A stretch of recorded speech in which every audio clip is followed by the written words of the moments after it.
My T-2D came in yesterday, the turret camera gimbal.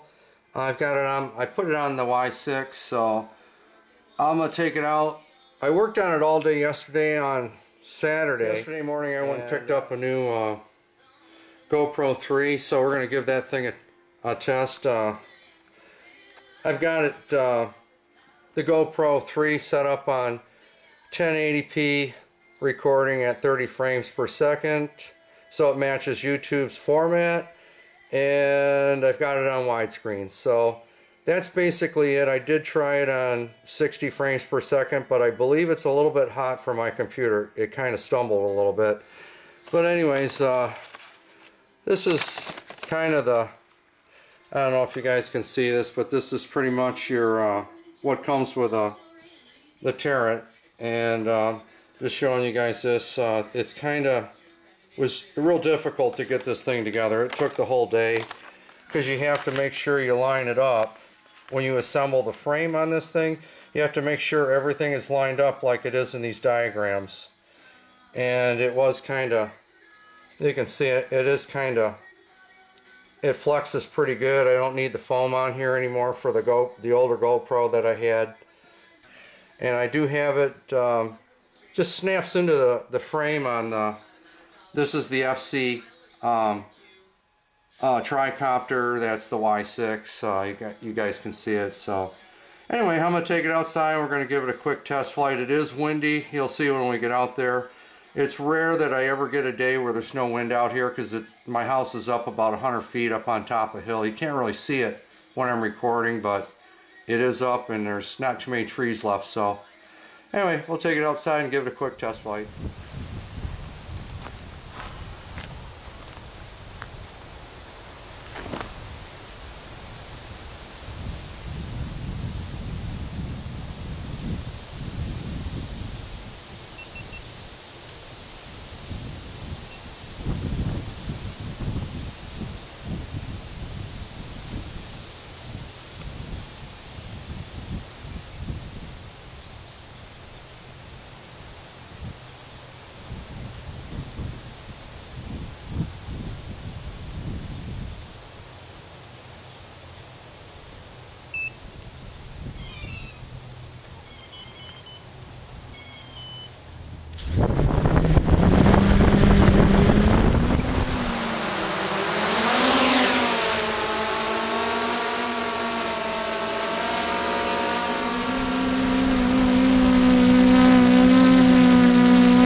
after my first flight with the Terra and the new GoPro 3, I did notice that there was a problem. It had like a little blotch on the screen after I started to edit the video.